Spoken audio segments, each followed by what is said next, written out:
So let's start off. How many of you have seen this man? Does he look familiar? Where have you seen him? Like a coffee shop, maybe? The local library? Your dreams, maybe? This man, this sort of strange man, keeps appearing in people's dreams all across the world, and no one knows who he is. No one's seen him in real life. No one's got a clue about it. Next, across the world, every night, hundreds of people dream of this face. This is a guy that people just dream of out of nowhere. People think he's some kind of dream guy. A man that stalks us as we sleep. This man. That's this man. It's a really bad drawing. I'll put a link to the website, but that's my best attempt. Que muchas personas han soñado con este hombre. Se dice que este hombre. About this man she never met before in real life, but she keeps seeing him in her dreams. Look at the picture. Many people all over the world have found that they have seen this guy in their dreams, which is really creepy. Have you guys seen this man?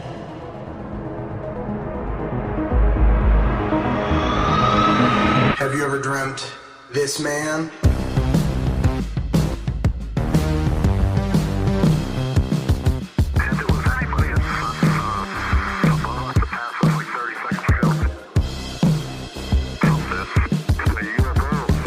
Howdy, folks, and welcome back to another episode of your favorite podcast, That Would Be Rad.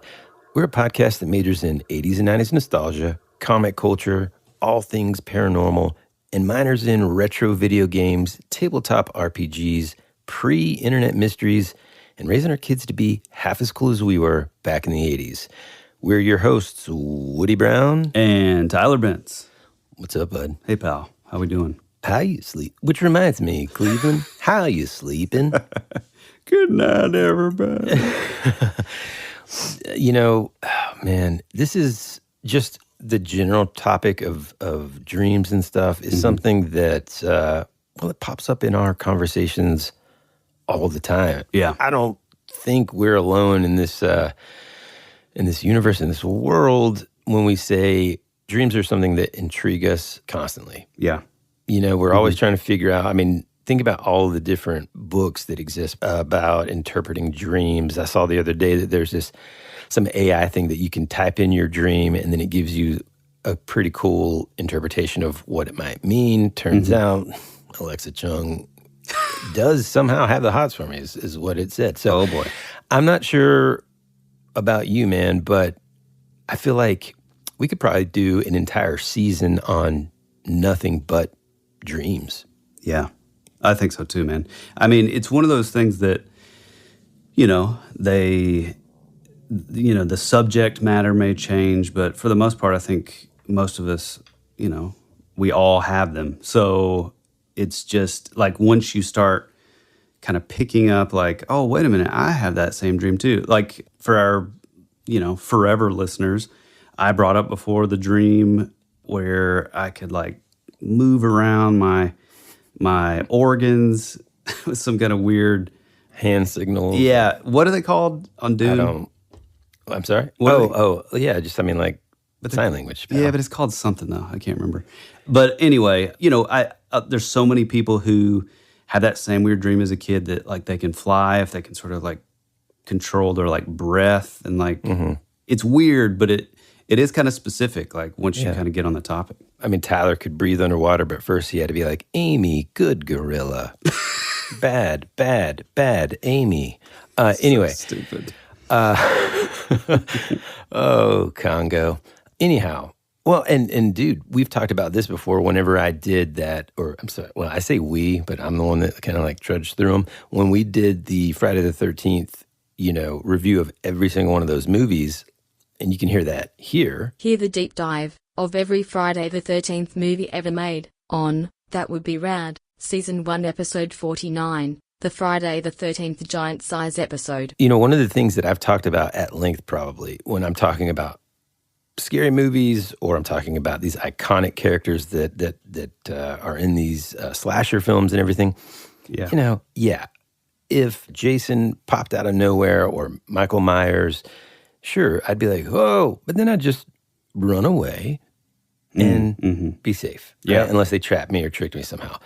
But the one character that's always been top of the list in terms of scaring me and kind of, well, frankly, invading my dreams as a kid was none other than Freddy Krueger. And part of the reason why it's so terrifying is because, like you said earlier, you know, like most everybody dreams, right? Now, I know there's some people out there that are like, well, you know, I don't really dream that much. And apparently one of the side effects of THC actually is that you begin to dream less or something, I've heard.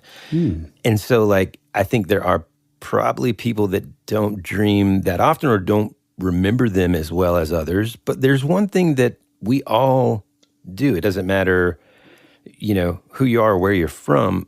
All of us at some point have to go to sleep. Yep. Now, you can fight it like you're one of our kids when it's bedtime. Or, you know, you can kind of artificially stimulate yourself so that you can stay awake and study and cram for that exam or whatever it is. But eventually you're going to fall asleep. And if you're trying to keep from falling asleep because there's some scary guy that you keep seeing, man, that concept is just terrifying. Yeah.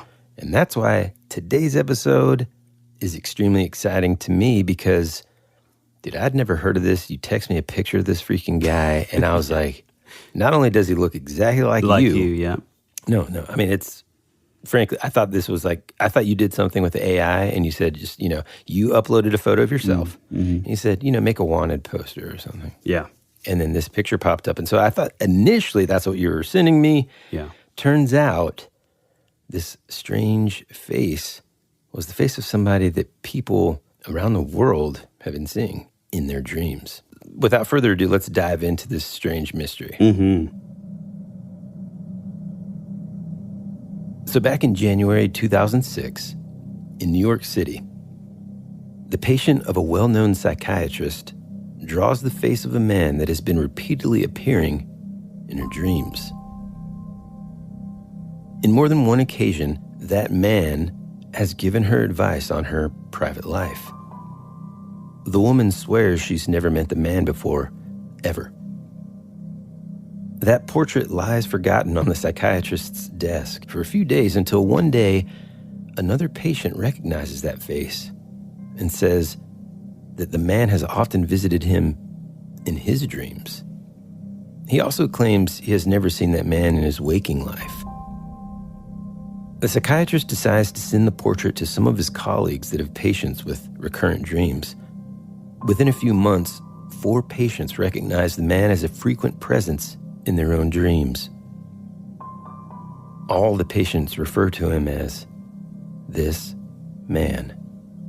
From January 2006 until today, at least 2,000 people or more have claimed that they have seen this man in their dreams in many cities all over the world, including Los Angeles, Berlin, Sao Paulo, Tehran, Beijing, Rome, Barcelona, Stockholm, Paris, New Delhi, and even Moscow. At the moment, there is no ascertained relation or common trait among the people that have reported dreaming of seeing this man. Moreover, no living man has ever been recognized as resembling the man of the portrait. Since the beginning of this occurrence, a website was developed to help those who have seen this man in their dreams and to foster communication among them, to help understand who this man is and why he appears in apparently patternless array of situations in the dreams of such diverse human subjects. And that website is www.thisman.org. So that's the basic gist of this mystery. The reason why it even got popular or began to be noticed, I guess, is around that same time period, these flyers would appear all over the world, in New York, for example, but also just Tokyo, Chicago, Los Angeles, just all over. And the poster itself had this really strange picture. I'm sure that by the time this episode is out, the cover art probably is going to have this guy's face on it, which is going to be cool. And so you'll be able to see this kind of, again, you'll agree that it looks exactly like Tyler, but also just like this strange creepiness. Is his skin clear? Is it just really like white? Does he need sun? You know, should he just get in the sun? And are you talking about me or the guy? Well, that's what I'm saying. You look similar. So anyway, Okay. the flyer itself is actually pretty intriguing because besides the face, here's what it says. At the very top, it says, "Have you ever dreamt of this man?" Then there's a large sort of pencil drawing. I would assume that it's the original one that this psych patient drew.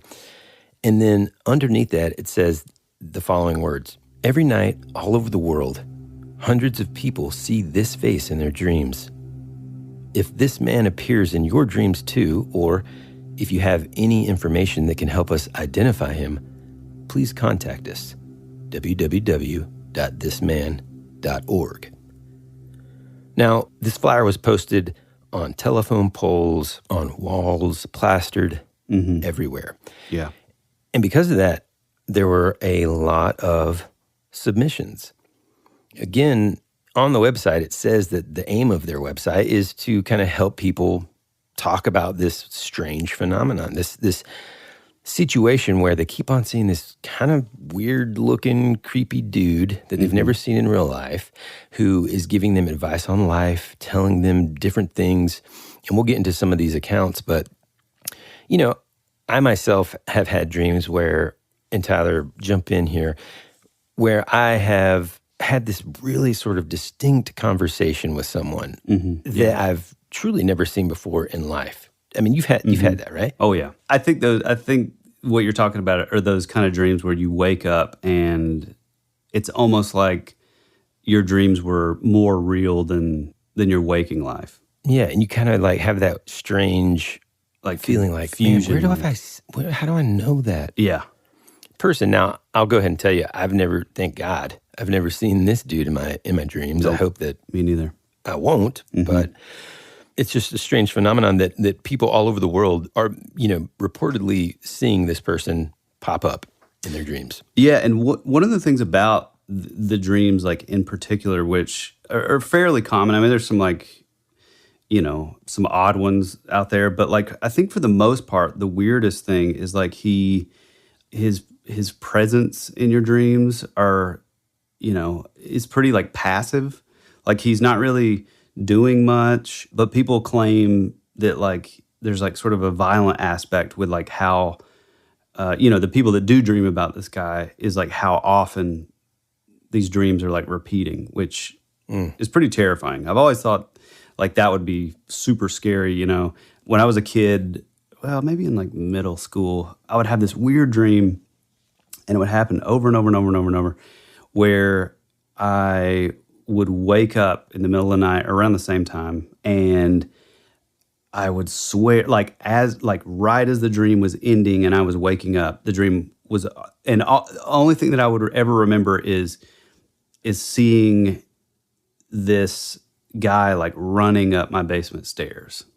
Oof. Yeah, but it was really odd because like the moment that I would wake up, which I mean I'm sure there was a little bit of like merging of dream and reality, but like the moment that I would wake up, it was like I would like almost physically hear like somebody like hit the basement door downstairs.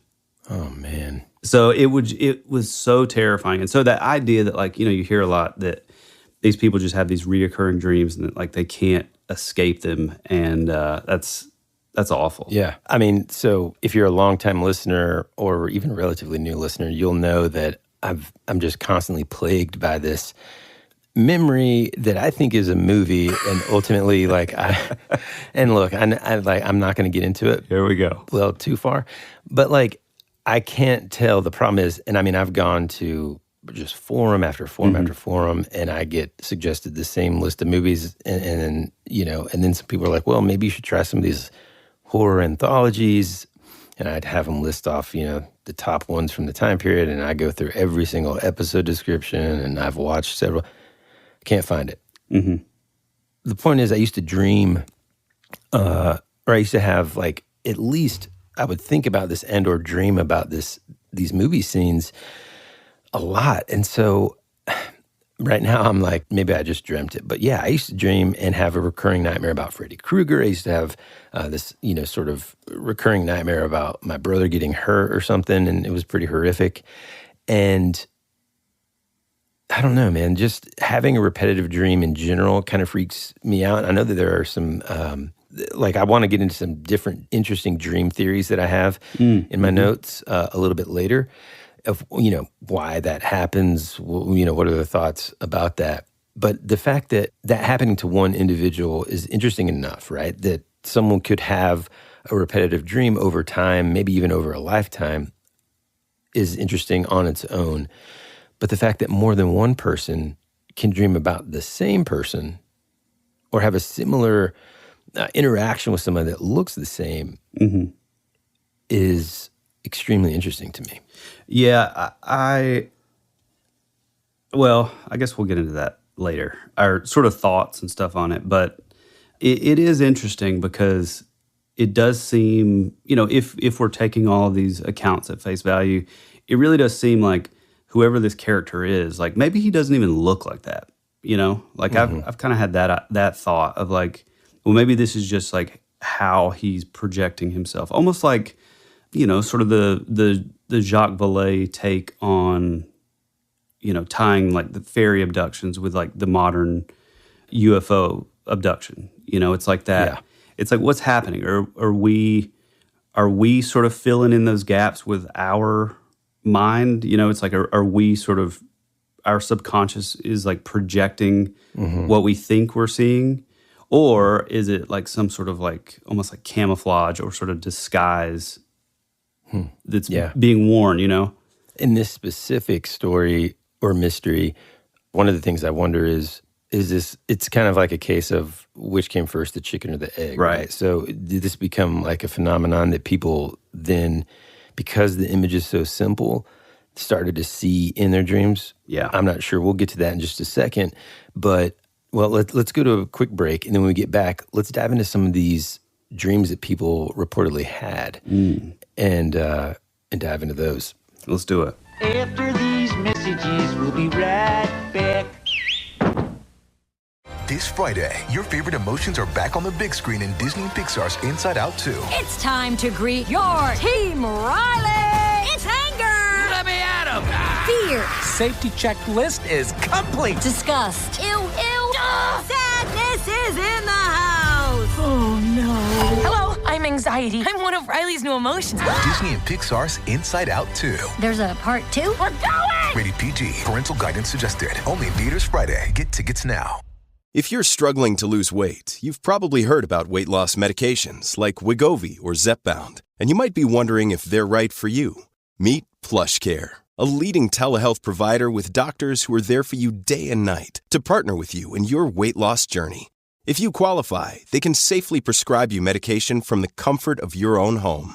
To get started, visit plushcare.com/weightloss. That's plushcare.com/weightloss. plushcare.com/weightloss.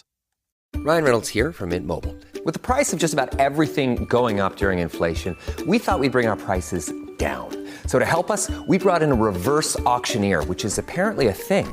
Mint Mobile Unlimited Premium Wireless. How to get 30, 30, bit to get 30, bit to get 20, 20, 20, bit to get 20, 20, bit to get 15, 15, 15, 15, just $15 a month? Sold! Give it a try at mintmobile.com/switch. $45 up front for 3 months plus taxes and fees. Promo rate for new customers for limited time. Unlimited more than 40 gigabytes per month. Slows full terms at mintmobile.com.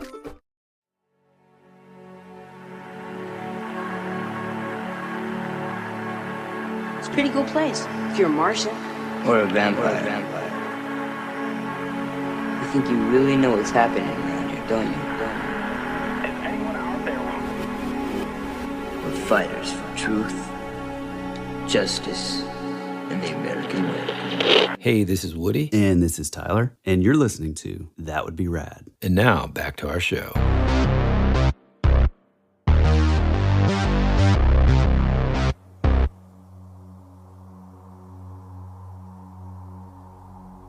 I've had this recurrent dream for some years now. A tall, dark man. Canceled. Racist. Okay. A tall, dark man shows me a picture and asks me if I can recognize my father in it. The man in the picture is this man I have never seen before. He looks nothing like my dad. Nevertheless, I inexplicably answer that I do recognize my father.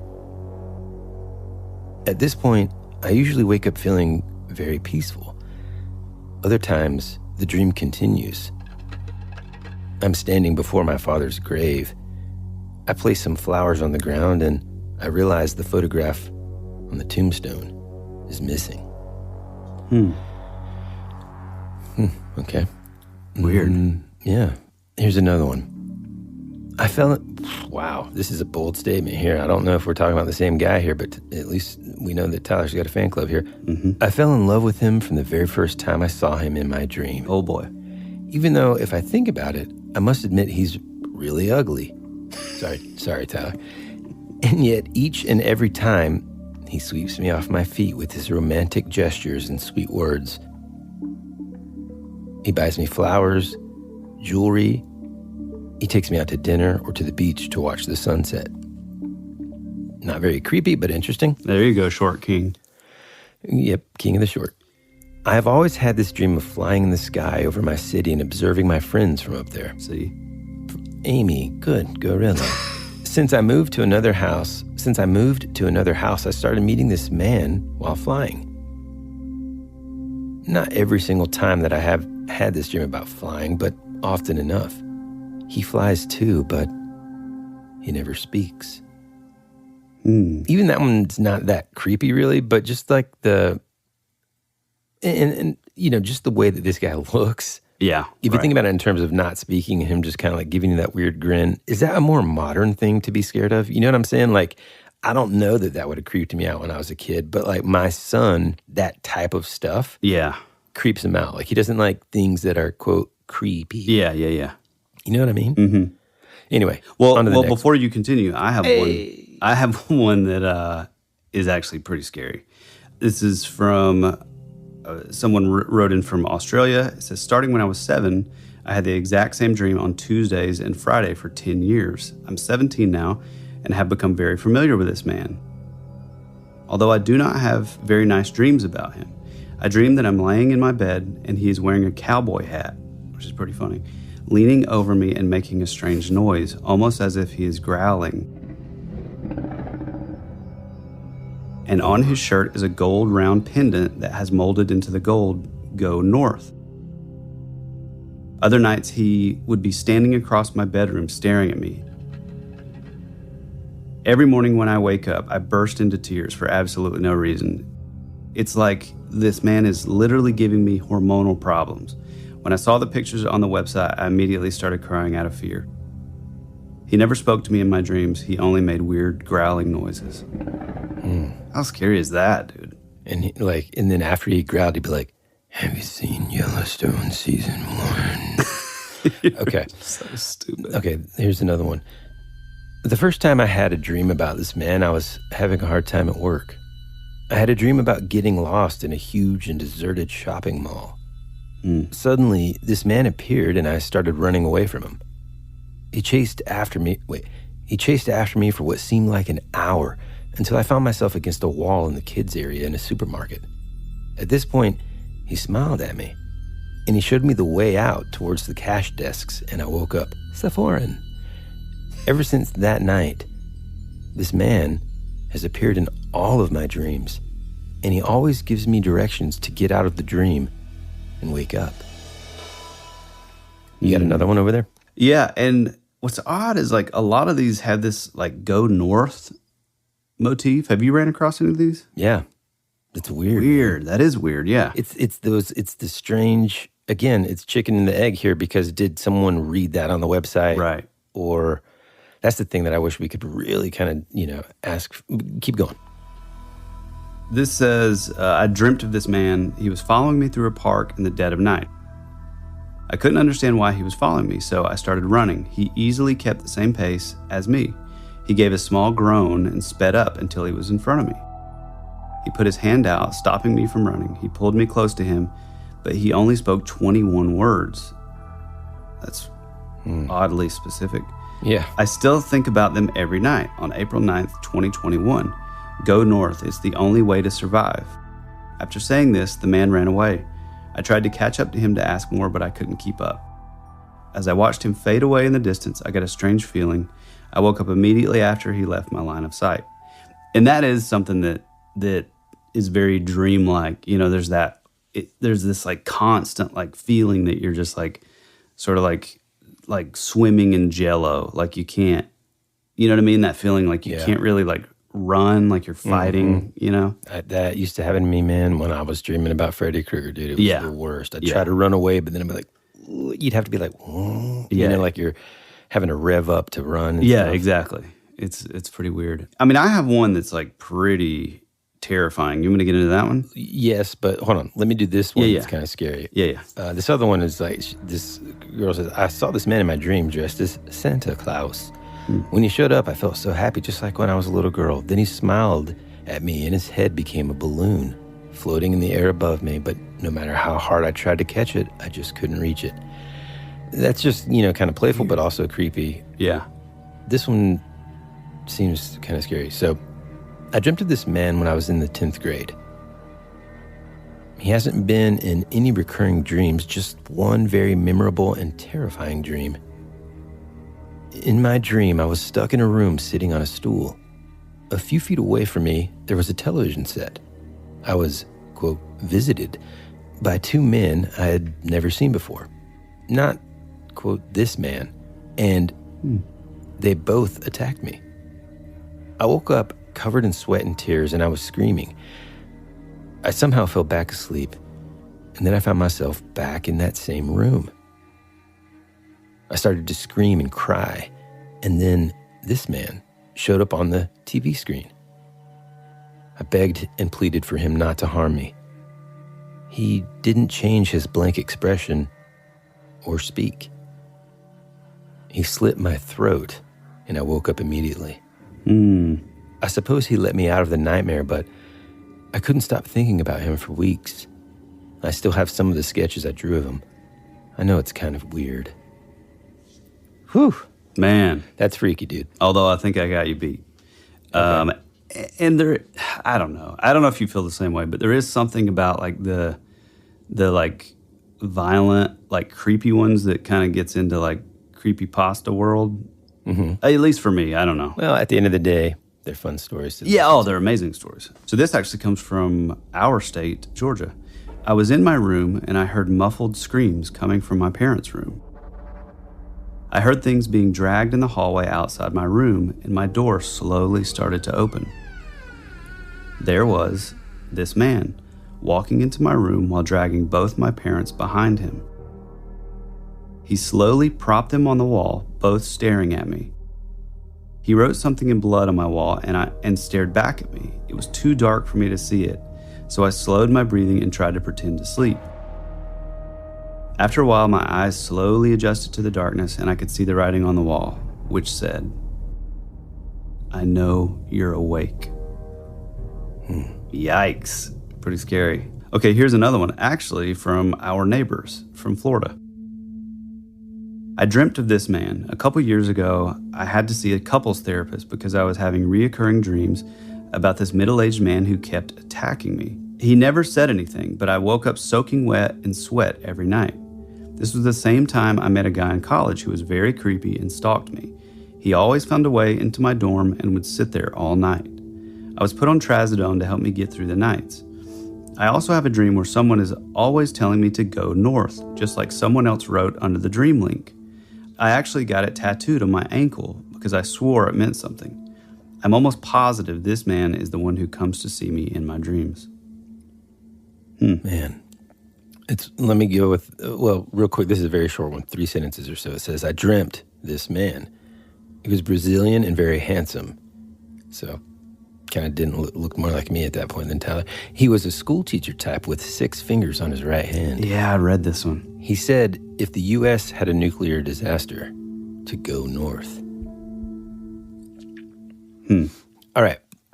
Last dream sequence here that I think is interesting, but it's kind of a great way to end it up here. They said, I've seen this man in 3 completely different dreams. He was slightly different from the picture, but I recognized him immediately. He appeared suddenly and disappeared in the same manner. His message in all 3 of my dreams was, "It's all over."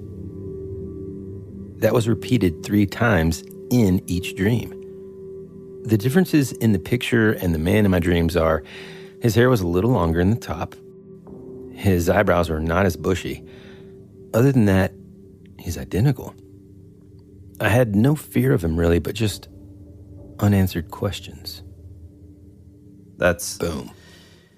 It's weird. I mean, and I kind of like that, you know, and again, this is like with the disclaimer, like I kind of like the idea that he has sort of similar behavior in the dream. I mean, other than like the, you know, writing blood and stuff. Right. But I think that's pretty cool. I think before we kind of dive into what we think about this specifically, I think there are a lot of, well, I mean, just even like on a personal level, some of the things that, you know, I think about or my wife and I talk about when we're kind of just trying to decipher the dreams that we have are, or is this kind of idea that I think I've kind of presented on the show before, where this idea that when we dream, it's basically us entering, like our consciousness or whatever, entering into another,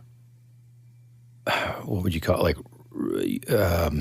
not realm. You know, I'm trying to sound as least sort of magic and fantastical or whatever. Because I know, like, this is one of those things that I don't know why. I think people get so upset about stuff sometimes. And it's just like, look, we're just kind of talking about cool stuff and cool ideas. But I feel like whenever I dream, it's like you're going into this other realm or this other dimension or this other state of consciousness, you know? Yeah. And while your body's sort of resting here in our sort of reality, you're able to kind of go into these other places. And since there are other people around the world, and even I think maybe, which is kind of interesting, is potentially that this realm that you're able to access when you're dreaming is sort of not subject to space or time. So, you know, you can kind of interact with people that might not be living on Earth anymore. You know, in other words, they might not be alive and that kind of thing, because you're still interacting with those consciousness streams, you know? Yeah, right. And so that's why sometimes you can kind of interact with someone that you may have not met before in your life, but that you have this sort of recognition for, or you have a meaningful interaction of some sort. And then again, because it's not a quote-unquote reality, you know, it doesn't really, like if you get hurt in your dream, you don't wake up with like a broken arm. Although, unless you're in Nightmare on Elm Street, which is another reason why it was so awesomely terrifying back then. But I don't know. I think that's an interesting kind of theory in a way to kind of explain it all. But I know that there are some, you know, more sort of psychological approaches, scientific approaches, philosophers and stuff that have kind of over time developed their own theories. You know, are you aware of any that kind of come out and pop into your mind just out of the gate? Or do you want me to kind of... Well, yeah, actually, one of the first things that I thought of, and, you know, we've had several listeners ask, you know, if we could cover this, but it's the Akashic Record. Do you know much about that, Woody? No. So it's sort of in like the Theosophist religion, you know, it's sort of philosophical. And but I've mentioned like Helena Blavatsky a good bit. She was like a Theosophist that really kind of introduced a lot of these sort of teachings into the Western world. But basically the Akashic Records are like a collection or like compendium of every universal event, thought, word, emotion, intent that have ever occurred in the past, present, or future. And so it's almost like this, like imagine just this big collection of like all knowledge everywhere at once. And so, you know, these people that have been known to be, you know, you think of like your shamans. God, I do it every time. Shamans. You think of like your medicine men, your wise women, your like these people that are like close to the, I don't know, it's like they're able to kind of see beyond like the veil, you know? There's this belief that like those people can kind of tap into that. And one of the things that I think of, and I've mentioned it on the show, is... And so, sorry, just real quick for clarity, because I'm completely unfamiliar with this. So you're saying that her idea is that any thought and all that from anyone ever? Yes. So like this almost infinite...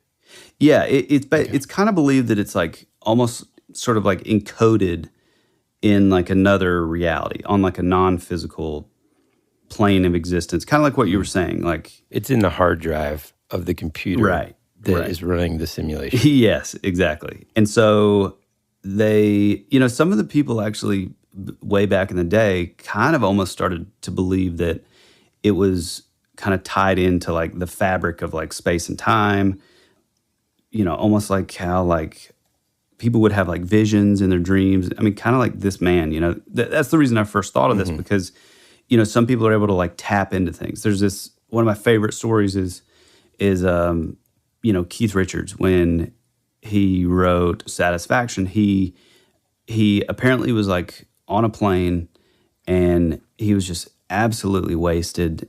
And he went back to listen several days later and he had written, the riff to Satisfaction. And he has no memory of that or anything. And so that's happened so many times with him in his career. And he kind of accredits it to him being basically like an antenna. And if he's in the right place in the right time, he's able to sort of pick up this signal and then it kind of works through him. And I've always kind of felt like that too as a songwriter. You and I both. Yeah, because it's like the only rational way, honestly, sometimes that we can explain our songwriting process. I mean, truly. And I think we've talked about this on the show before too. Like you're sitting there, anybody that's creative in any capacity can probably relate to this in some way, where you just feel like you're just inspired out of nowhere and this thing just kind of pops out without any planning. On the songwriting side, it's like you might have a couple of chords, but it literally might be you pick up the guitar, you start strumming, and the next thing you know, you've got lyrics, melody, all that stuff just mapped out immediately. And it's a very strange feeling. It's one of the best feelings ever. Oh, it's amazing. Yeah. But okay. So I just wanted to clarify and make sure, tapping into this infinite... Well, and this is like in the mid 1800s. Helena Blavatsky, she characterized it as its own life force even, and in which she would refer to it as indestructible tablets of astral light, recorded both from the past and future of all human thought and action. And Akashic means atmosphere or sky. So it's like sky records. But it just goes on and on and on. Well, it's just so interesting because so many different cultures and religions, let's say authorities of different fields, are basically all saying the same thing. Right. Inspiration is coming from above. Yeah. Not to get super cheesy or religious or something, or because look, we've got listeners from all walks of life, and that is super rad. Yeah. But no matter which way you slice it, call it whatever you want to. People have been getting inspired from something greater than human. We'll say that. Yeah. Throughout history, we're all just trying to explain it. And so to hear that, like, that's just so cool to me, man. I love that kind of stuff. Oh, yeah, yeah. Well, and another thing that's cool is, I'd totally forgotten about this, but like, I know we've talked about Edgar Cayce, and yes, take a drink, because we are going to do a full podcast on him. But he was known as the Sleeping Prophet. And the thing about Edgar Cayce was he was incredibly accurate with his, he was called a prophet. And so he would kind of, go to sleep in this sort of like trance-like state. And the thing about him is it was mandatory that every single thing that was ever said while he was sort of, in this like fugue state had to be like written down. So there was always like somebody writing down all these, like a stenographer almost. And he actually believed that every single thing that he was saying was him just tapping into the Akashic records, which is interesting. And so the reason, that was a very long way home, Bilbo Baggins style, to get to saying that I think that whatever mechanism this man is, quote unquote, I think somehow he's existing on that plane. And so when all these people are seeing him, they're not necessarily like, oh, we're just dreaming the same thing. I think like certain people are kind of maybe tapping into this same kind of Akashic record, if you will. Yeah. You know? We will return after these messages.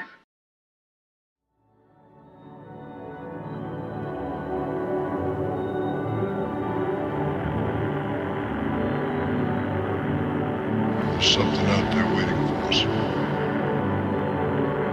And it ain't no dead.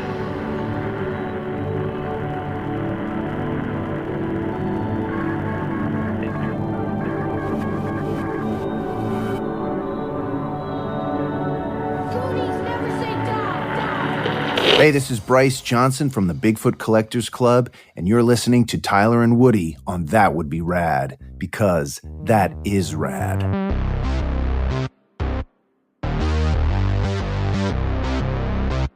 What's cool too is there's a lot of different, and I'm just equally fascinated by all of them, right? So just like Helena Blavatsky, her quest to kind of understand whatever it is, right? There have been folks that have had multiple different theories and ideas of what dreams mean, what they serve, what's their purpose. You know, one of them, you know, Carl Jung, he has a lot of different things. Some people kind of point to like his archetype theory or archetype theory. And he says the archetypes are the birthing agents of symbols.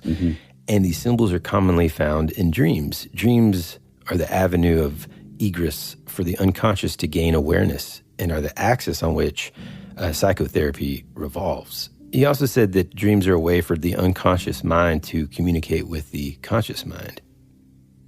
That dreams are symbolic and can have multiple meanings. And of course, this goes without saying, but it says to do dream work, it is important to keep an open mind and look at dreams from different perspectives. Here's a couple other theories that I found to be really, really interesting. There's one called the activation synthesis theory, which was proposed by Robert McCarley and Francis Crick in 1977. This theory suggests that dreams are a result of the brain's attempt to make sense of random neural activity during REM sleep. According to this theory, the brain generates random signals and the mind constructs a narrative to make sense of these signals, resulting in dreams. Now, that's an interesting one, too, because you got to think, too, what's so amazing about the human body and stuff. Well, first, if you have any questions, if you're on the younger side of our audience, just start watching a lot of 80s movies. It's going to teach you a lot about the human body. Oh, yeah. At least the physiology. Anyway. Bursting through the walls. Yeah. No, it's interesting that we do have all this information stored, right? Imagine like an empty hard drive, and then throughout life, through our experiences, it's sort of like learning and building on its own based on those experiences and all that. And then you've got this collection of data and information. And then whenever you're sleeping, it's just kind of like refiling and kind of organizing. I think of old school refrag Macintosh computers where you're like, what was it called whenever you were just like organize hard drive? And you'd be like, well, it was, it was a refrag in like refragmenting. Right. Yeah. So I mean, if that's happening and that's the theory that while that's happening, it's kind of like, oh, you know, it's almost like, okay, cool. Is there like some sort of mechanism within our brain that's like, you know what, this is kind of tedious work. Let's put on a movie. And it, you know, it just kind of accesses all this information and puts a movie on. So anyways, that's an interesting one. Yeah, I've always thought that was interesting, but at the same time, like, I'm a little bit dubious on, I don't know, I feel like there's just this idea that like, oh, well, if a scientist says it's this, then it's like, suddenly like, that's it, it's debunked. It can't be any of this other stuff. But I think maybe... See, hold on a second. What? I got to stop you right there. This is just a theory. So generally speaking, when people... Well, I'm talking in generalities. Let's just put it this way. Scientists aren't debunking anything. That's not their purpose, right? They're trying to find an answer and then do so using like experimentation that they can then sort of repeat results. Yeah, scientific method. Yeah. No. I'm talking about like, there are some scientists in, you know, all these sort of different fields. I mean, it's kind of like with Bigfoot. It's like, well, this is this collection of evidence that we have, therefore it's impossible for Bigfoot to exist. Like, you know what I'm saying? Yeah. But the reason I say that is because I kind of think both of these ideas, as far as like, oh, well, it's sort of a defrag in your sleep, and it's a way of your mind sort of to filter out the things that are unneeded and keep the sort of pivotal things throughout your day that you do need. I think it's kind of the same thing, because there has been like sleep studies done where, you know, they test like the brain waves and like your brain sort of patterns, or like the way your, you know, synapses are firing and stuff, with like people playing music or artists painting. And then, you know, they do the same thing with people that are, once they get into like REM sleep. And it is interesting because they're like hitting in those same areas, and it's the exact same pattern. So I think that's pretty interesting, because, you know, while a scientist may say, oh, that's silly talking about the Akashic record and tapping into that, I think it could be the exact same thing. Yeah. You know, and here's the good news too. All the scientists or psychologists and all that stuff that are studying dreams, they're doing so because they have a passion for that. And so none of them are saying it's this and not that kind of thing. It's just like a pretty cool theory. Here's some more, though. I've got, I don't know, 5 or 6 more. This one's called the threat simulation theory. This theory says that dreams serve as a way for the brain to simulate threatening or dangerous situations. By simulating these potential threats, individuals can then practice and refine their responses to such situations, enhancing their chances of survival and adaptation. Now, my brain must think that at some point in life, not only am I going to encounter Freddy Krueger himself, but I'm going to be wrestling sharks and beating up, you know, all kinds of monsters, man, because I've had some wild ones. Oh, yeah, for sure. You know, I wonder if that theory could sort of inform the reason that we do experience those weird, like you're trudging through Jell-O. Yeah. You know, I wonder if there's something there. Yeah, it does seem like there is some sort of like very basic biological purpose behind sort of retraining you to have that fight or flight response. Right, exactly. You know? Yeah. So, I mean, here's another thing that I'm going to throw into the ring here. I kind of think it could be all of the above. Yeah, I do You know too. what I mean? Yep. Okay, here's another cool one. This one's cognitive theory of dreams. This theory, developed by sleep researcher Rosalind Cartwright, emphasizes the role of dreams in problem solving and emotional processing.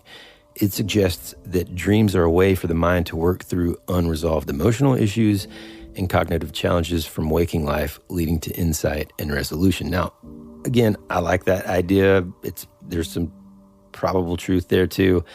But my dreams are so crazy and weird that it would take like a lot more intensive sort of interpretation exercises to figure out and glean what emotional resolution I'm trying to get from, like, you know, whatever happens in my dreams. Okay. Continual activation theory. This was proposed by Ji Zhang in 2017. Might have said the name wrong. I apologize, Mr. and Mrs. Zhang. Okay. This theory proposes that dreaming is a continuous process that occurs across various stages of sleep, not just during REM. It suggests that dreaming helps to maintain and consolidate memories and serves as a way to integrate new information with existing knowledge. It's pretty cool. Interesting. Have you heard of the theory on this that, I mean, like you said, like Carl Jung, it kind of gets into his dream archetype thing, but it's the idea that like this guy could actually be sort of a, you know, we talk about like Pan being like a trickster archetype. Well, they're saying like, you know, maybe this is the dream archetype as a whole. Like this is him. He's representative of just dream in general. You know what I mean? Maybe he's like the what would you call that? Like not the king of that realm, but sort of like the caretaker of sorts. Yes. Yeah, exactly. I mean, and it kind of takes you to Neil Gaiman, Sandman kind of stuff. Apparently there is a TikToker, I don't know, I think their handle is something like Mystic Mentor. Mm-hmm. And she describes that her theory, now we're diving into, just people's theories and ideas, which I think are just as valid. And she says, dreams are a complex mixture of emotions and experiences melded with unfamiliar faces and places. They are a narrative that seem as real as your waking life. What you may not realize is that as we sleep, our minds are creating a multi-dimensional reality without any external stimulation. We are creating a new dimension of space and time. While, of course, there's no scientific proof that we do travel to other dimensions, how could there be when we sleep? All the facts about dreams and physical reality are presented. It doesn't seem to be too far out of the realm of possibility. Yeah. And it's interesting, one of the sort of just dinner table conversations I've had recently with my wife, but also I think it might have been dinner at my parents' house. We were talking about this. Have you ever had a situation much like, I guess, Inception, which, by the way, I think they did an incredible job of sort of being in that world within someone's mind. I just love that. Yeah. And the concept of the architect and people being able to design this dream world that, it's just so cool. Yeah. But have you ever had a dream where you felt like you lived an entire lifetime? Yeah. And it turns out you wake up and you're on the couch, you've only dozed off for 5 minutes. So I've never had that, but I have heard stories of people literally waking up and being manic depressed for weeks, months at a time because they had this dream where it's in the dream they had kids and a wife and this full kind of life, and then they wake up and it's all gone. Yeah. Pretty crazy. I definitely have had, actually not too long ago, probably within the last couple of weeks, where I had a dream that was so real, and I was interacting with 100, all strange. Everybody was not in my real life, right? I mean, just strangers basically. Yep. And it wasn't a lifetime, but we were, dealing with super emotional type stuff and serious problems and overcoming them together and just having this strong connection. And I do remember waking up being kind of sad because there was this realization of, man, that was just a dream, and I don't get to see that person today. Yeah. And it wasn't something weird, romantic. It wasn't like that. It was just this meaningful interaction that it was just strange, man, Yeah, I've had a few of those too. The interesting thing about those, for me, a lot of times is they're so sort of, I don't know, sort of fuzzy, where it's the feeling of loss and just what you're talking about, that feeling of man, I'm never going to see that person again, or da-da-da-da. It's you don't really remember, or at least for me, I don't really remember specifics, but I know that there was something that I was dreaming that was more real than the waking world. Yeah.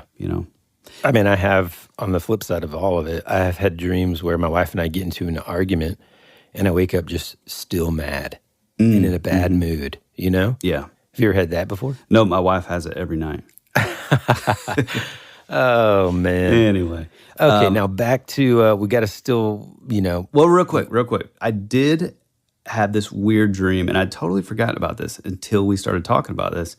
I had a pretty good friend of mine pass away. He was an older guy.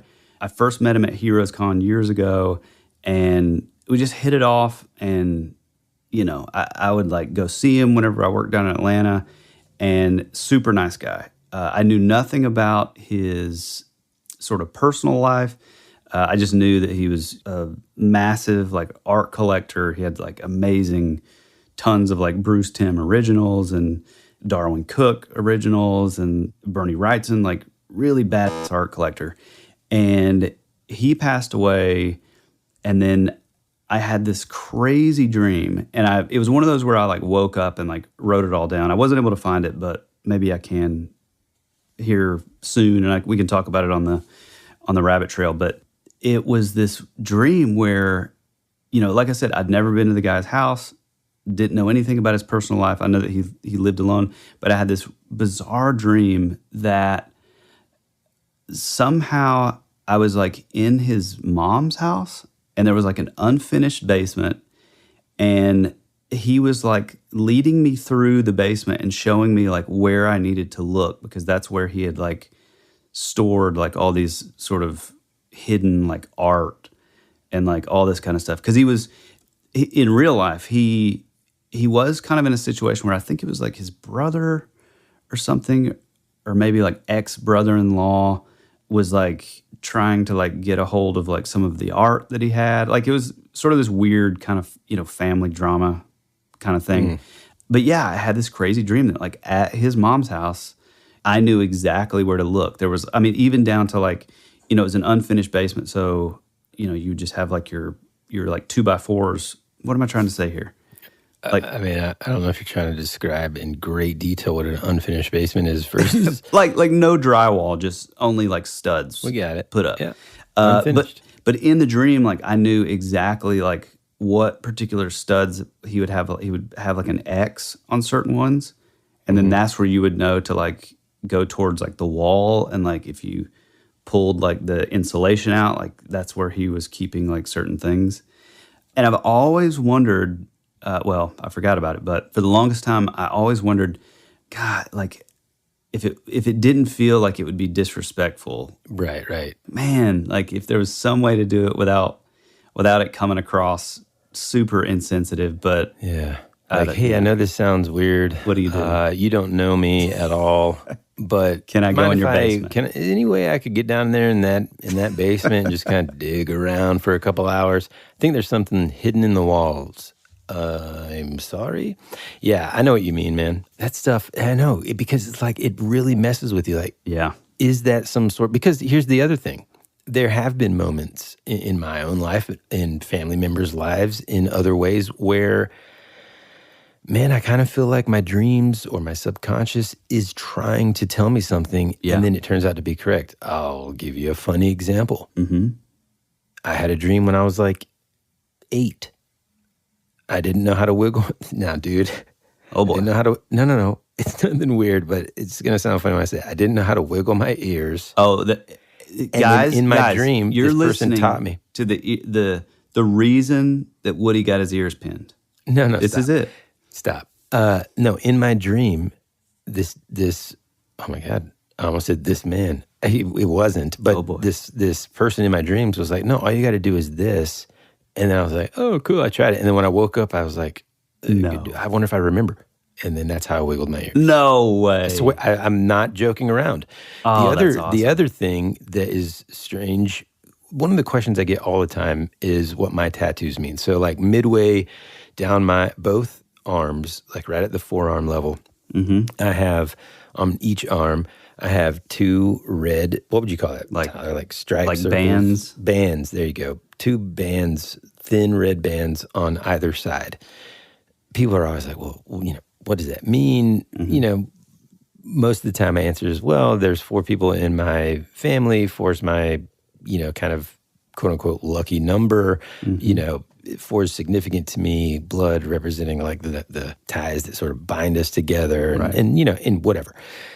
Already, their eyes glaze over and they're like, so most of the time I'm just like, oh, it just represents my family. That's it. Well, the truth, though, is maybe the night before, maybe a week before, I had this dream where in the dream, this Native American guy was showing me these tattoos on my arm. He was doing the tattoo on my arm, and he was explaining to me that this would protect, there's just this whole thing. And I woke up, and instead of it being sort of like a superstitious type thing, I was like, man, that's kind of a cool idea. And then you and I went, and I got these tattoos that I had to hide from my mom, and then she found out and didn't talk to me for like a month and a half. But that's neither here nor there. Anyway, that's, there are these moments in my life where I feel like I've either learned something from a dream, or I feel like maybe a family member needs me to call them. And so there's an aspect of sort of superstition that isn't as much alive and well in me any longer necessarily because I haven't had these types of dreams much. But if I have like a weird dream, let's say about one of my kids or a family member, I'll be sure to go check on them. You know what I mean? Right. Absolutely. And so that aspect of it all, kind of to circle all the way back around to what we're talking about today with this have you ever dreamt this man sort of mystery, is that the idea that more than one person can experience close to the same exact person in their dream also makes me think of an 80s movie that I used to love, but it also terrified me, and that is Dreamscape. Do you remember this movie? Dreamscape. I remember the title, but I can't think of it. So Dreamscape, you'll remember it. It stars Dennis Quaid. It came out in 1984. Alex Gardner has a unique talent, and even he doesn't know what it can do. No one has ever done it before. No one has even conceived of doing it before. Going into another person's dream.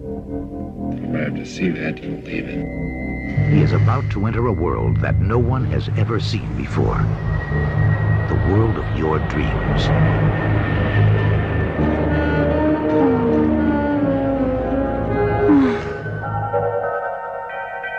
I was under the impression we were conducting scientific research here. You sound as if you don't approve. I can see you're going to be a real challenge to work with. Oh, wait a minute, Doctor. I haven't agreed to anything yet. There's somebody in my dreams. Who? An awful, ugly monster. This kid is being eaten alive and nobody gives a damn. Whatever his demon is, you have to help him face it. Dennis Quaid, Kate Capshaw, Dreamscape. When you close your eyes, the adventure begins.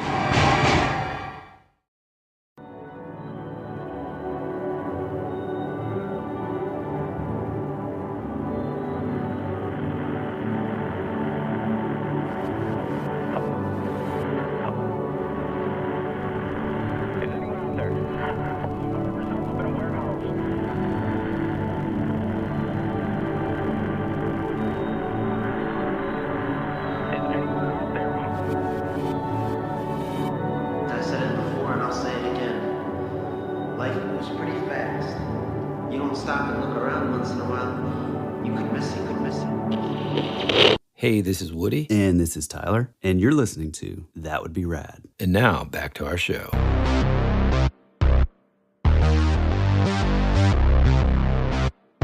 It's kind of billed as a, quote, dark science fiction adventure film. The poster, I'm not sure who did the poster art, man, but it had to be the same guy, or at least the same office that did a lot of the, Indiana Jones and Star Wars and that kind of thing. It was one of those. You're talking about Drew Struzan? He's the artist who would do like all the, like Indiana Jones, like the... If it wasn't him, it was in that style. Let me take. So that's probably part of the reason why I watched it. Now, I'm not sure. I think it was rated PG. I don't have like the IMDb or whatever in front of me. But Drew Struzan is the artist for the poster. Yeah. Well, there you go, Struzan. We can recognize you from a mile away. Oh, yeah. It's the best. The basic plot is this. Dennis Quaid is a psychic, all right? And he has kind of been using his abilities to for personal gain and stuff, gambling, womanizing. I mean, natural. Naturally, of course. Yeah. When he was an adolescent, so I think when he was like 19 or so in the movie, he becomes this subject for this scientific research, documenting his abilities and all this.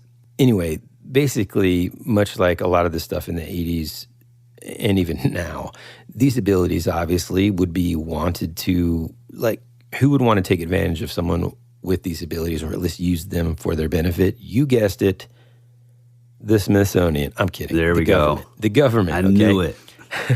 So basically, he kind of reunites with this professor that was sort of leading this study. He finds out that there's this group of people who that have similar abilities to him, but instead of him being sort of, a good guy, there's this anti-hero basically that is invading people's dreams and then just terrifying them. And so then the rest of the film is basically him trying to help these other people that this bad guy's kind of infiltrating in their dreams. And there's this scene, dude. There was 2 movies whenever I was growing up that I was like, is this a dream or is this something that I watched at some point? Mm-hmm. This is one of them.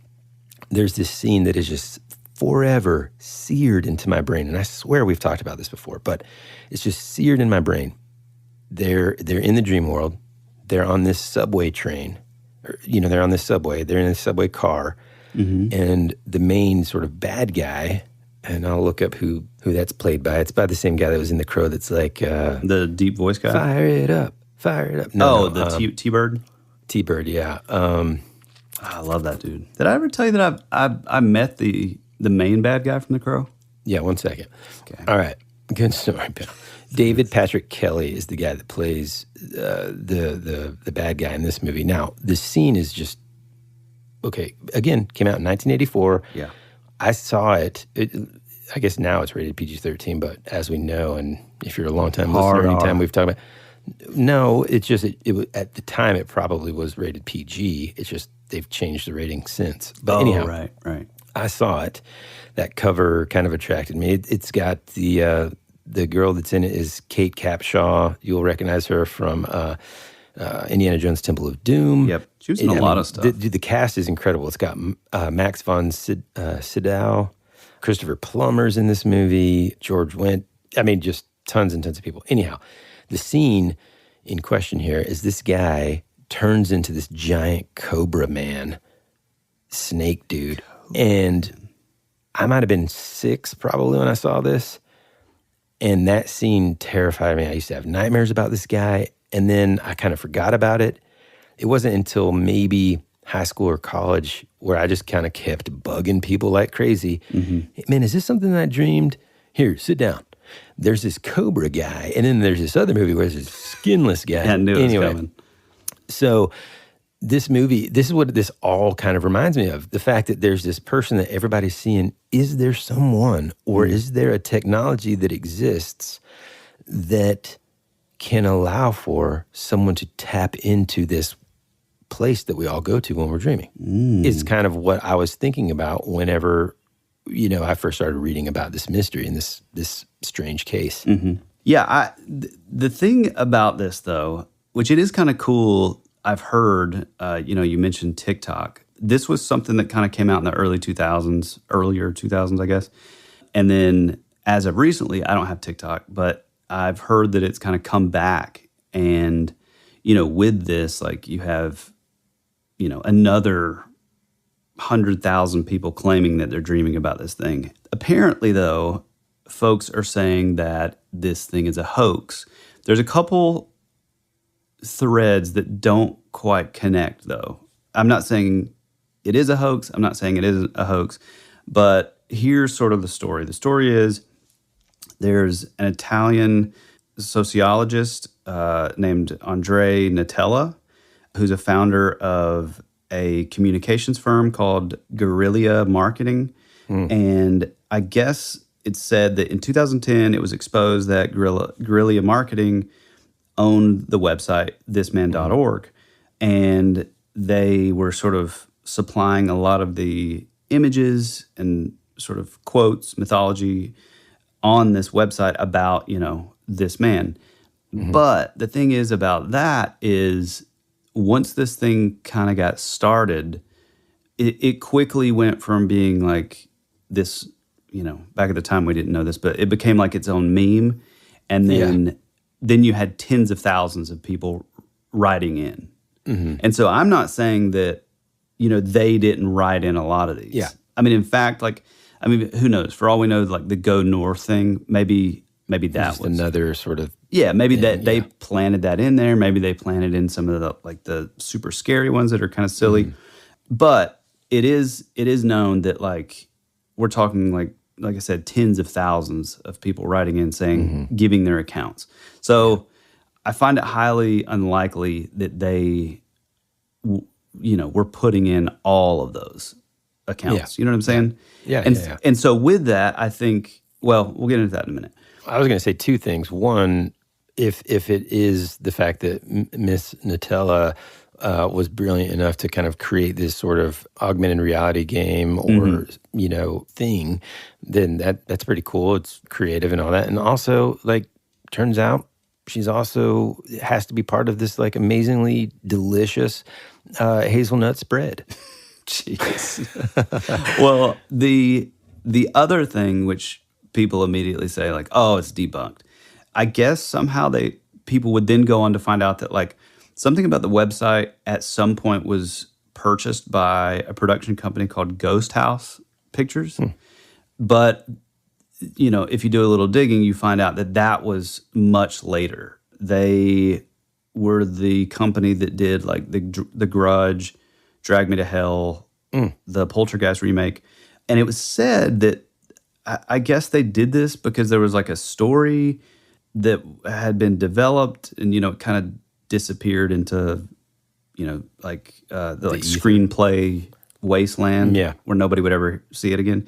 But, it was kind of playing on the motif of this man. Yeah.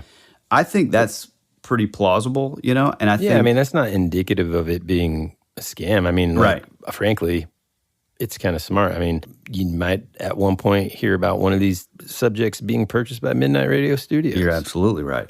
Because then by the time someone is like, man, this is an intriguing story, I'd love to make it, guess what? You got to pay me first. Yeah, exactly. I mean, similar to how The Watcher, that was, like, a very internet thing. Our treatment of it was... a little bit better than Netflix's. Way better. They should have contacted us about the trailer. Probably would have had better views. Yeah. But, I'm not bitter about it. I just think that that's probably what they should have done. Yeah, and I mean, getting a cease and desist, it just comes with the territory. Yeah, but at least I was able to frame it.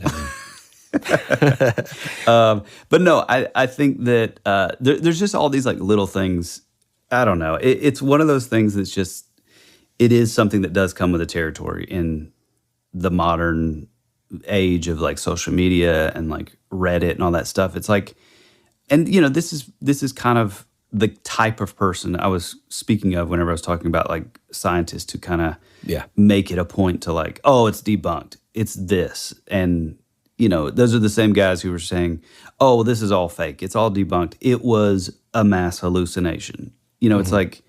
It's like just because it has, like, big scientific words doesn't make it any easier to connect the dots. You know what I mean? But, you do find these people, especially, like, on Reddit and, like, your older, like, 4chan, 8chan and stuff.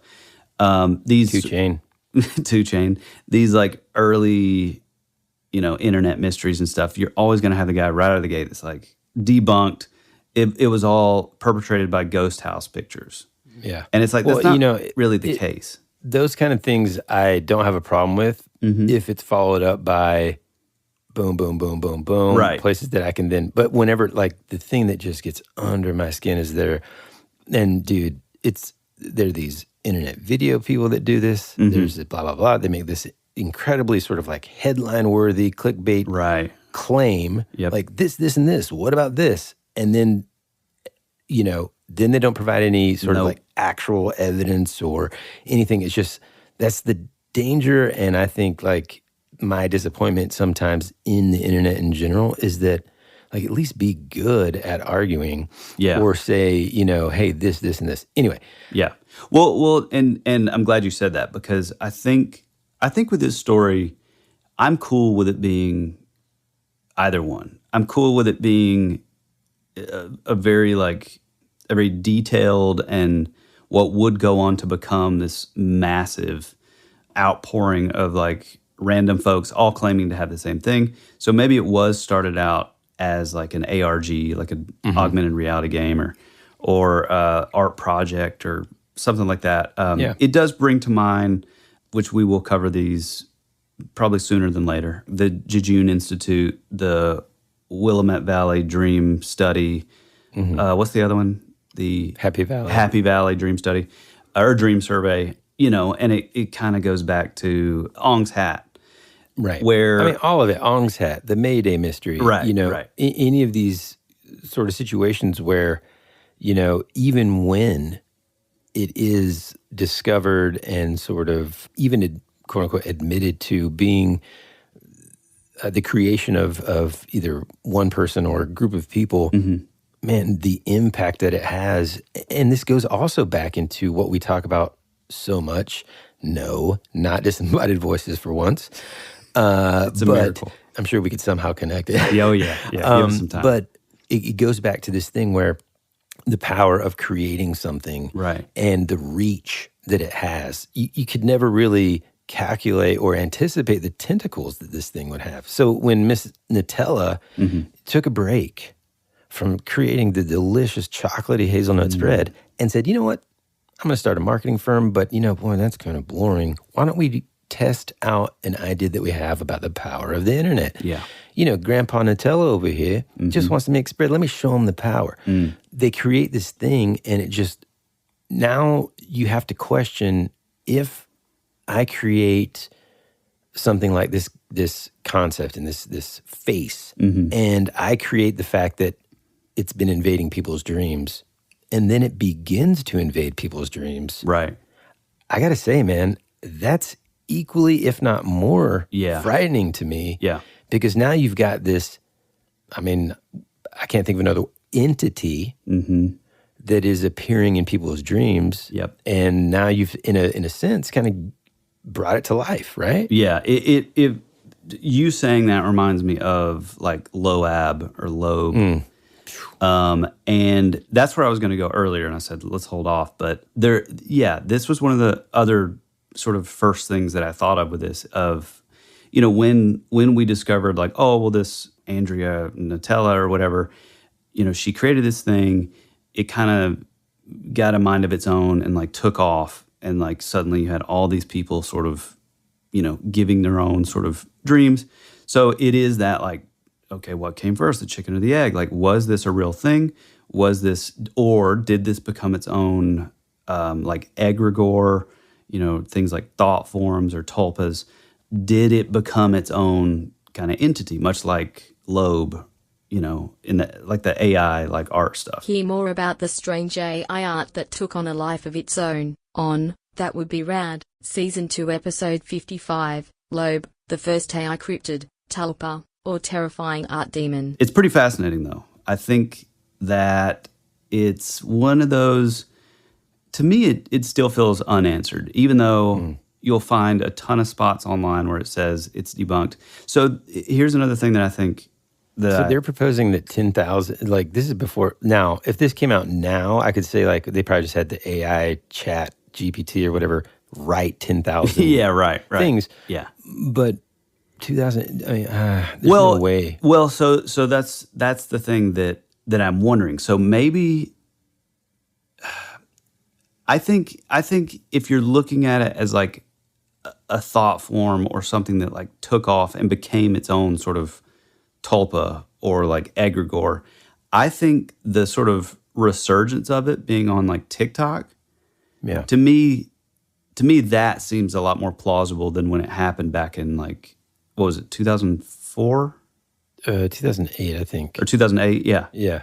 I mean, the reach that would have, I'm sure it would have been on like forums and stuff like that, but it is odd that like, you had such a big, it kind of became its own sort of underground kind of like cult following sort of thing. Yeah.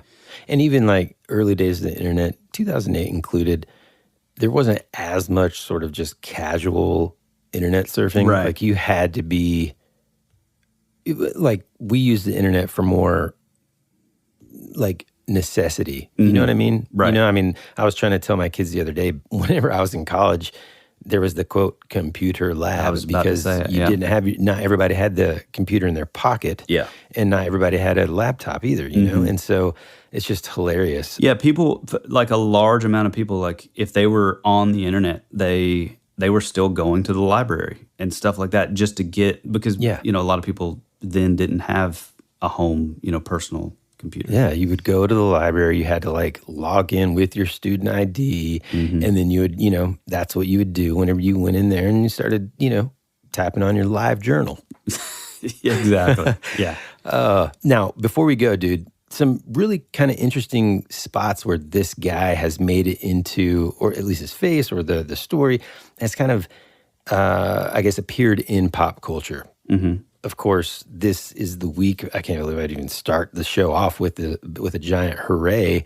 But this is the week that the One Piece live action comes out. I can't wait. Yeah. By the time you're hearing this, I've already probably watched the whole series. But anyhow, in 2018, a weekly shonen magazine began running 5 volumes, a 5-volume manga based on, quote, this man. That's actually what it's called. Illustrated by Kuji Megumi and written by Karin Sora. And it's about an investigator named Hikaru Amano who works with facial composites and is asked by a mother and daughter to draw the face of a man who's illegally trespassing on their premises. And then that's the drawing that he makes, and then it's it goes from there. Well, I don't know if this is what you're going to, but there's also a Japanese TV show. Is that the one you're talking about? Well, there's other ones. Before we get to the Japanese TV show, there's a Korean movie on Netflix that's available now too, where they kind of talk about this type of thing. It's called Lucid Dream. Cool. X-Files season 11. The episode's called The Lone Gunman, and apparently, I think you see him in the background, like on a composite photo pinned onto a board. Oh, that's cool. So there's little Easter. He's been used a lot in video games. There's little Easter eggs here and there. There's also some very strange, extremely creepy, sort of 3-dimensional artwork that people have made that just, I don't want that on my search history for my kids who are just like, let me borrow your phone for a second. Yeah. So, all in all, it really is a situation where such a creepy sort of mystery, and the fact that at any point someone may have, dreamt this. So here's what I'm going to say. Here's a great way for us to, on our own decide if anybody listening to this show has ever dreamt of this man. Yeah. You gotta tell us. Now, there's different ways you can do that. We usually save that for the end of the show, but of course, you can hit us up on Instagram to do that. You can, on our website, you can leave an actual voice memo that we can use or not use. Just let us know if you want us to or not. But anyway, I really want to know, has anybody ever dreamt of something like this or had an experience where you had a recurring dream of someone that is a stranger in your waking life, but in dreams continues to be there, whether it's someone evil or benevolent, it doesn't matter. Let us know. And, as creepy as just a little sort of, looks like a Xerox copy, as creepy as that is, I went down a rabbit trail and found this, and all this stuff's, it's weird. Everything associated with this is very difficult to find. And that could be because of this thing called the dead internet theory, which I 100% believe in. Long story short, it's basically that the internet has been kind of scrubbed. And at one time, you would have hundreds of pages to go through. And now if you continue going, it's you have 4 pages and then it's you've reached the end, which is kind of bizarre. But so everything's a little vague and kind of hard to find. But we will be posting these photos, which to me take it up a notch. They're much scarier. And it's from apparently this odd Japanese TV show, which was the spring special called Yonimo Kimyao na Monogatari. And that came out in 2017. Apparently, some people believe that the mask was made by a guy named Landon Mier because he would make these sort of big, hyper-realistic masks. There was also, I guess, he had a Twitter account, which has since been deleted, but he would walk around with the mask in public, and actually he appeared with the mask on a Japanese weather show called Tokudane. Good Lord. And so we're going to be posting those, and you'll see. They're pretty scary. Yeah, pretty weird. Anyway, like Woody said, head on over to Instagram, leave a voice memo on our website, thatwouldberadpodcast.com. If you would like to write it out, head over to thatwouldberadpod@gmail.com. Head on over to the Rabbit Trail, our Patreon, if you're just not getting enough. That would be rad material here on the free feed.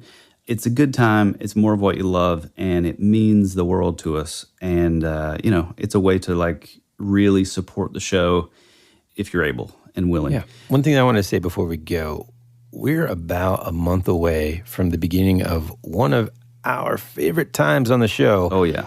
Which is the annual October Spooktacular. And that is where every single week we're bringing you the spookiest stories that we find.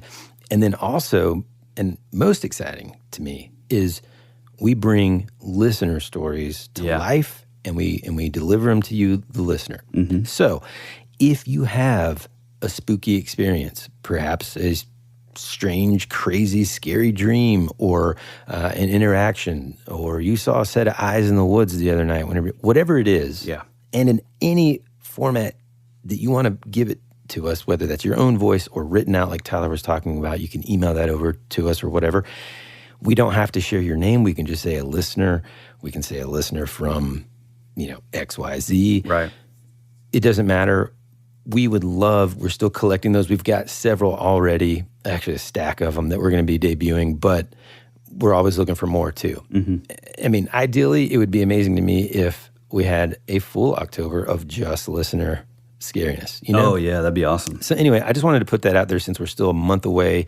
We've already started the production of a lot of these episodes already, but that doesn't mean that it's too late. We still got time, so send those in. Yeah.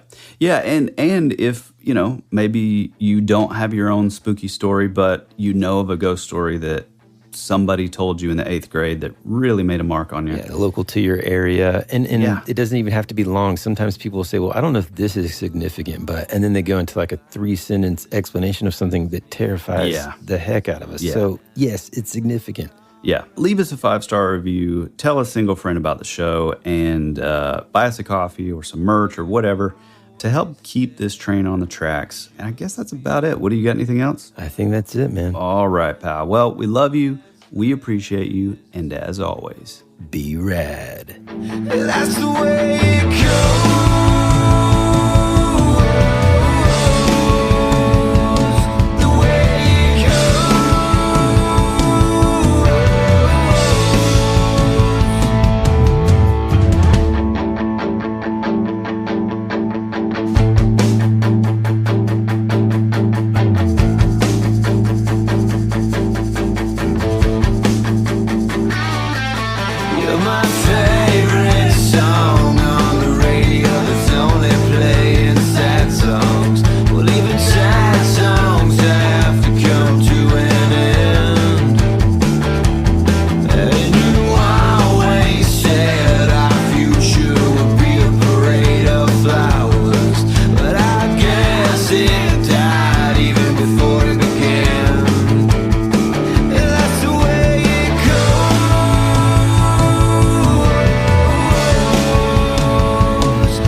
Clouds in a time where I just needed some sunshine. You were already dead before you became a ghost. You always said our future would be a parade of flowers, but now all that's left is a single rose. That's the way it goes.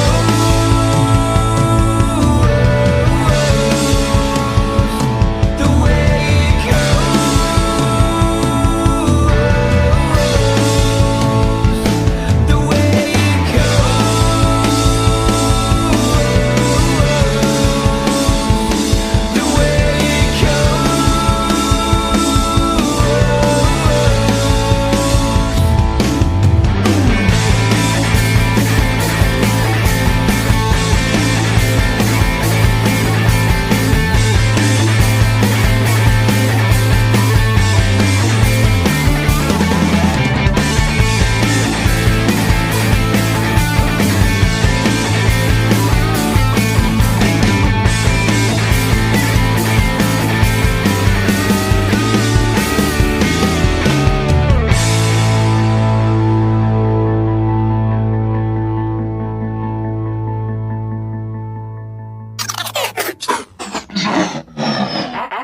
Access granted. And so this is a little off topic, but this is something that I've been wanting to ask you. And I mean, we can take it out if it's too personal, but do you think that our fan base, our friends, would like you less if they knew that you were 5'3"? God almighty, dude. I mean, probably they'd like me the same. Okay. I'm not 5'3", first off. Lord have mercy. Listen, okay, I'd lay down my taller life. Just cut it out, man. For years. Short king. Short king, is that what you said? Yeah. Awesome. Well, I mean, he does look just like me, but he has, like, to a T, your eyebrows. This is true. I've got some caterpillars, but I love them. Hey, man. Okay, man. I gotta get out of here. Yeah, dude, me too.